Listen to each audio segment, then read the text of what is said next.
Hi friends, welcome to my channel. ఈరోజు మన topic వచ్చేసి ఆరతి ప్లేట్ అండి. ఈ ప్లేట్ వచ్చేసి మనకు నవరాత్రులప్పుడు కానీ, ఏదైనా పసుపు కుంకుమ అప్పుడు కానీ, బర్త్డేలప్పుడు కానీ, ఏదైనా ఈవెంట్లప్పుడు కానీ చాలా ఉపయోగపడుతుంది ఫ్రెండ్స్.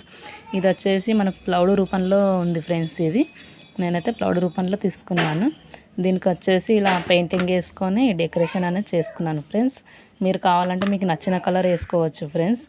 ఈ సామాన్ అనేది మనకు జనరల్ స్టోర్లో కానీ, టైలరింగ్ షాప్లలో కానీ మనకు అవైలబుల్గా దొరుకుతుంది ఫ్రెండ్స్. ఇలా ఒకసారి ట్రై చేయండి ఫ్రెండ్, ఇది చాలా ఉపయోగపడుతుంది. మనకు ఒక్కసారి ఆరతి ప్లేట్ రెడీగా ఉందనుకుంటే మనం ఎటన్నా వెళ్ళడానికి కూడా తొందరగా మనము రెడీ చేసేసుకోవచ్చు ఫ్రెండ్స్. ఆరతి ప్లేట్ అనేది మనకు ఆరతి ప్లేట్కి లుక్ కూడా బాగుంటుంది, ఎటన్నా వెళ్ళడానికి కూడా గ్రాండ్గా ఉంటుంది ఫ్రెండ్స్. మనం పసుపు కుంకుమకు కానీ ఎవరికైనా పిలవడానికి వెళ్తాం కదా, అప్పుడు చాలా బాగుంటుంది ఫ్రెండ్స్. ఇట్లా చేతిలో పట్టుకొని వెళ్తేను ఇలా ఒకసారి ట్రై చేయండి ఫ్రెండ్స్. ఈ వీడియో మీకు నచ్చినట్లయితే లైక్ చేయండి, షేర్ చేయండి, సబ్స్క్రైబ్ చేసుకోండి. Okay, thank you friends.